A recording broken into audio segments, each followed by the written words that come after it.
குணானாக்கு இப்படி ஆகும்னு நம்ம யாருமே எக்ஸ்பெக்ட் பண்ணல. இந்த இழப்பு நம்ம யாராலையும் ஈடு கொடுக்க முடியாது. ஆனா நீ இன்னும் எத்தனை நாள் இப்படி இருப்ப? நீ உன்னை சேஞ்ச் பண்ண ட்ரை பண்ணு.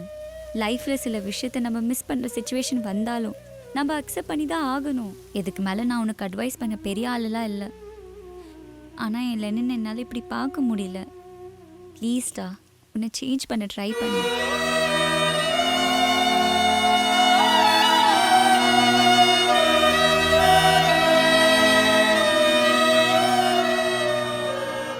அண்ணா ஏண்ணா இப்படி இருக்க? குணா செத்தது என் நெஞ்சை அறுக்குதுடா. நாம தான் குணாவை செஞ்சிருக்க வேண்டியது, அதுக்குள்ள வேற எவனோ முடிச்சிட்டான். டேய், என்னதான் நமக்கு அவன் விரோதியாக இருந்தாலும் ஊருக்கு ஒரு பிரச்சனைன்னு வரும்போது அவன் தாண்டா நெஞ்சு நிமித்துட்டு ஆளாக வந்து நிற்பான். சார் வாயை கட்டி வைத்து கட்டி வாழ வேண்டாம் சார். சார் சார் சார் நான் கட்டிடுறேன் சார். Please sir. சார் வேணாம் சார், விட்டுருங்க சார். என் மானம் போயிரு சார்.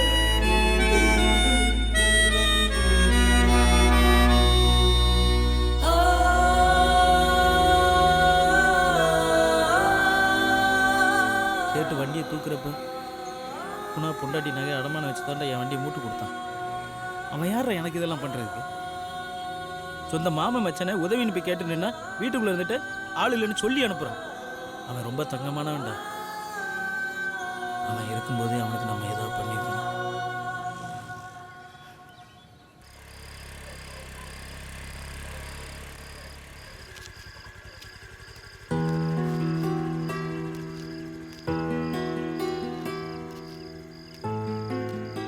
இசை உள்ளவா. பரவாயில்லடா, நான் கிளம்புறேன். இன்னொரு நாள் வரேன். வான்னு சொல்கிறல.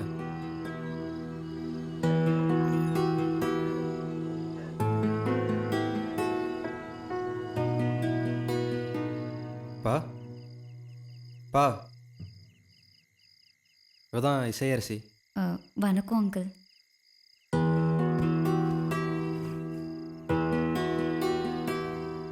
உட்காரு. போய் உட்காரு.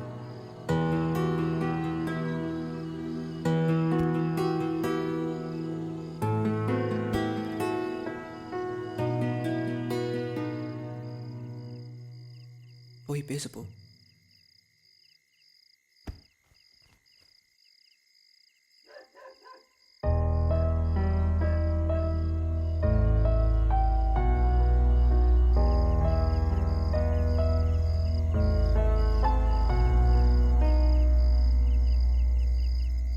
சாரி அங்கிள், உங்ககிட்ட இன்ஃபார்ம் பண்ணாமல் மீட் பண்ணுற மாதிரி ஆயிடுச்சு. இல்லைம்மா, உன்னை இந்த மாதிரி ஒரு சுச்சுவேஷனில் மீட் பண்ணுறதுக்கு நான் தாம்மா ஃபீல் பண்ணணும். என்ன பண்ணுறது, இந்த மாதிரிலாம் நடக்குன்னு நம்ம நினச்சா பார்த்தோம். எல்லாம் அந்த ஆண்டவனுடைய சித்தம். இல்லை அங்கிள், குணா இல்லாதது லெனினை ரொம்ப எஃபெக்ட் பண்ணிடுச்சு. அவன் ரொம்ப டிஸ்டர்ப்டாகவே இருக்கான். குணாவுடைய இறப்பு லெனினுக்கு மட்டும் இழப்பு இல்லைம்மா, இந்த ஊருக்கே அது ஒரு பெரிய இழப்புமா. இந்த வீட்டை பாரு, அவன் பொண்டாட்டியும் போய் அவனும் போய் ஒரு நிலவாசல் இல்லாத கூடா நிற்கிது. ஊருக்குள்ள எந்த பிரச்சனைனாலும் முன்னாடி வந்து நிற்பாம்மா. நம்ம உரிமையை நம்ம தான் கேட்கணும்னு அரசியல் பேசுவான். அந்த பிள்ளைய ஒரு நாய் அடித்த மாதிரி அடிச்சு போட்டு கொண்டு விட்டாங்கம்மா. அதை பார்த்து என் மனசே தாங்கலாமா. அவன் ஆத்மா சாந்தி அடையிட்டான். சரி, அதை விடு. ஃபஸ்ட்டு டைம் வீட்டுக்கு வந்திருக்கேன், என்னம்மா சாப்பிட்ற? ஐயோ பரவாயில்ல அங்கிள், டைம் ஆயிடுச்சு, நான் கிளம்புறேன். பசங்க சொன்னாங்கம்மா, லெனின் எனக்கு அப்புறம் உன் மேலே தான் ரொம்ப பாசம் வச்சுருக்கான்னு. அவனை சின்ன பிள்ளையிலேருந்தே கஷ்டம் தெரியாமல் வளர்த்துட்டம்மா. அவங்க அம்மா இருந்திருந்தா எப்படி வளர்த்துருப்பான்னு தெரியாது. எனக்கு அப்புறம் நீ தாம்மா அவனை நல்லா பார்த்துக்கணும். ம்.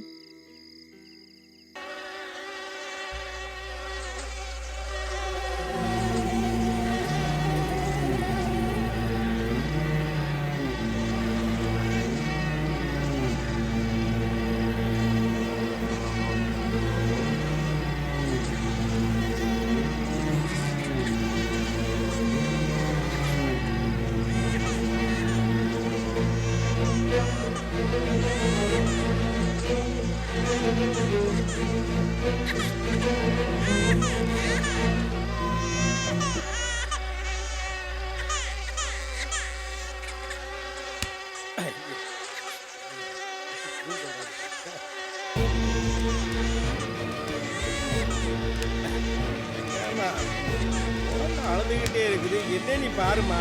கொசு தொல்லைப்பா, இதை பார்க்குறேன்ப்பா. அச்ச பிள்ளைய வெளியே போட்டுட்டு கொசு தொல்லை நீ இருக்கா, எடுத்து உள்ள கொண்டு போ.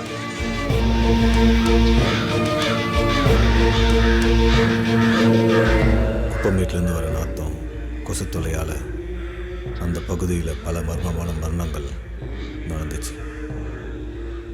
அந்த மரணங்களோட ஒரு பகுதி மேற்று வட்டிக்கு கடை வாங்கி தாம் பொண்ணை கட்டி கொடுக்கணும்னு காத்துட்டு இருந்த கூலி தொழிலாளி ஆறுமுகத்தோடைய குடும்பத்தையும் விட்டு வைக்கல.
ஒட்டுமொத்த தன்னிலங்காடு கிராம மக்களும் தங்களுடைய கோபத்தை அரசியல்வாதிங்க மேலே காட்ட இறந்து போன பணங்களை நடு ரோட்டில் வச்சு போராட முடிவு பண்ணாங்க.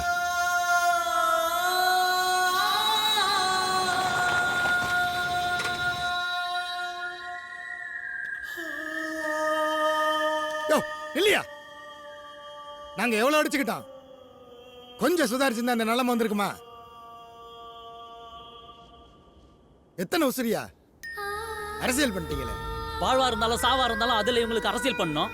ஊருக்குள்ள எங்க கிட்ட ஓட்டு கேட்டு வரும்போது கையெடுத்து கும்மறதும் ஜெயிச்ச பிறகு எங்களுக்குன்னு ஒரு கஷ்டம் வந்தா காலில் வந்து கதர்னாலும் ஒரு பிரயோஜனம் இல்ல. இருக்கிற கொஞ்ச காலத்துக்கு வயிற்றுல ஈர துணியை போட்டுட்டு வாழ்ந்துட்டு போவோம். பேசுறதுக்கு ஒரு வரமுறை இருக்கு. உங்க பிரச்சனையை மேலிடத்தை சொல்லியிருக்கேன், அதெல்லாம் நான் சரி பண்ணி தரேன். யோ யாரியா மேலடா? அந்த காரனுக்கு கழிவு கூட்டுறதுக்கு யாரியா பெர்மிஷன் கொடுத்தா? உங்க மேலிடம் தானே பெர்மிஷன் கொடுத்துச்சு. யார மேல தப்பு இல்லையா? உங்க மேலதான் தப்பு. யோ அரசியல்வாதி உங்ககிட்ட தானே அதிகாரமே இருக்கு. உங்களுடைய தயவு இல்லாம செக் போஸ்ட்ல தாண்டான் அவன் கொடுக்குற தம்மாது பேப்பர் அணைக்கிட்டு எங்க ரத்தத்தை குடிக்கிறீங்களேயா? கத்துற எங்க குறவலைக்கும் ஈரக்குலை இருக்குதுயா. செத்த இந்த உசுறுகளுக்கு வந்த நிலைமை நாளைக்கு ஓம் பிண்டாட்டி பிள்ளைகளுக்கு வந்துடக்கூடாது. அதுக்காவது நடவடிக்கை எடுங்கய்யா. எங்க வைத்த வழி எங்களோட போகட்டும். இன்னும் எத்தனை பேரையா சாகடி அரசியல் பண்ண போறீங்க? உங்களுக்குலாம் எங்களை பார்த்தா ஒரு உசுராவே தெரியல. எங்களோட அடிப்படை சுகாதாரத்தை கொடுக்க முடியாது. நீங்களாம் வந்து என்ன ஆறுதல் சொல்ல போறீங்க? யோ அந்த கொண்டு வந்து கொட்டுற மருந்து மாத்திரை மாமிச கழிவுல ஊர்ல வியாதி வந்து அம்புட்டு மேலே செத்து போயிட்டான். என்ன பிரச்சனை என்ன வியாதின்னு ஒரு இளவும் தெரியாம உயிரை கையில பிடிச்சிட்டு வாழ்ந்துட்டு இருக்கையா.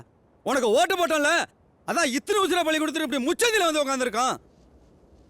தாய் சேய் மூத்த உயிர் அனாதே செத்து கிடக்கடா பாவிக்கடா. நியாயமா கொண்டுட்டீங்களடா.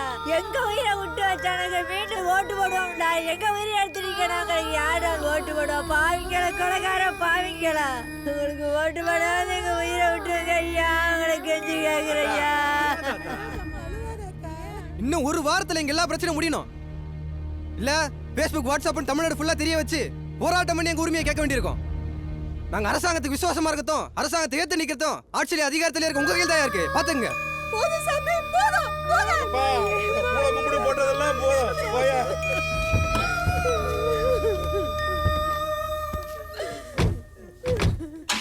என்ன சிவம் ஊருக்குள்ள பணத்தை மோப்பம் பிடிக்கிறியாம? அதெல்லாம் ஒன்றும் இல்லைண்ணே, எனக்கு ஆகாதவனை பற்ற வச்சிருக்கானே. யோ நல்ல சிவம், எப்போ நம்ம எல்லாத்திலையும் அரசியல் பண்ணியே பழகிட்டோம்னு மக்களுக்கு தெரிய ஆரம்பிக்குதோ அதோடு நம்ம அரசியல் வாழ்க்கை முடிஞ்சது. ஏற்கனவே ஆட்சியில் இருந்தவன்லாம் காற்று தண்ணின்னு எல்லாத்துலேயும் அரசியலை கரைச்சி தெளிச்சிட்டானுங்கய்யா. நாமளும் அந்த மாதிரி தான் மக்கள் கண்ணுக்கு தெரிஞ்சு நல்லா இருக்காது சிவம். குப்பையில் கொட்டுற தேவையில்லாத கர்மத்திலலாம் அரசியல் பண்ணாம உனக்கு ஒழுங்கா ஓட்டு போட்டவங்களுக்கு விசுவாசமா நடக்க பழகும் போ.